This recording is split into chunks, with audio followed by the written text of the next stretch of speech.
y a eu une première question autour de ce qu'on pourrait considérer comme étant une souffrance inapaisable, dans quel cadre, de distinguer ce qui serait la souffrance physique, psychique, existentielle, qui renvoie en réalité à est-ce que dans le cadre législatif actuel, on reconnaît des situations de souffrance inapaisable.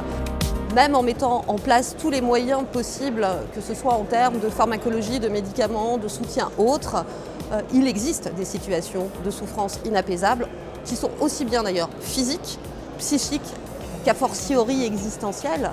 Souffrance inapaisable, soit parce qu'il y a une insuffisance d'efficacité des thérapeutiques, soit parce que c'est aussi au prix d'effets secondaires tels que ça altère la qualité de vie des personnes et qu'elles n'en veulent pas.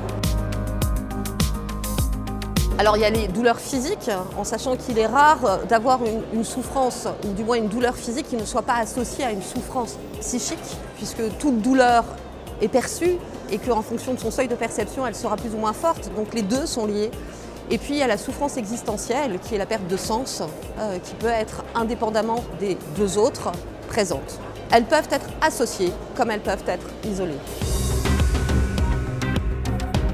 Le dernier sondage effectué par le Centre national montre que les citoyens sont en difficulté. Pour certains, il s'agit des derniers jours, d'une phase qu'on pourrait qualifier un peu de terminale agonique. Pour d'autres, c'est plusieurs mois, voire années. Les professionnels de santé, quant à eux, peuvent aussi être en difficulté. Pour autant, en fonction des pathologies, on sait qu'il y a certains stades qui vont être prédictifs d'une fin de vie prochaine.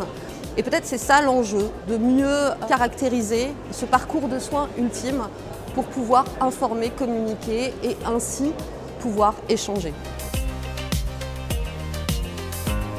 L'aide active à mourir, en fait, elle comprend l'euthanasie et ou le suicide assisté, qui ont pour point commun d'être sur prescription médicale en regard de critères médicaux.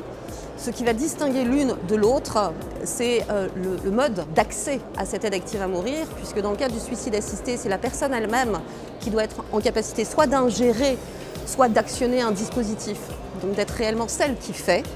Quant à l'euthanasie, c'est le médecin tiers qui va réaliser l'aide active à mourir. Et donc le socle commun, ce sont sur des critères médicaux qui donnent lieu à une prescription médicale, avec ensuite une divergence quant à l'implication du professionnel de santé sur l'acte. En tant que neurologue, il m'apparaît important de le préciser, c'est que le suicide assisté implique que vous soyez en capacité de le faire et qu'au nom de cette inaptitude physique, il y a déjà ces personnes qui vont aller vers une euthanasie plutôt qu'un suicide assisté. Mais ça peut ne pas être la seule raison, on peut aussi, au-delà même de ne pas pouvoir, ne pas vouloir faire le geste lui-même, mais demander à ce que ce soit un professionnel de santé qui vous accompagne dans ce qu'on pourrait appeler l'ultime acte de soin.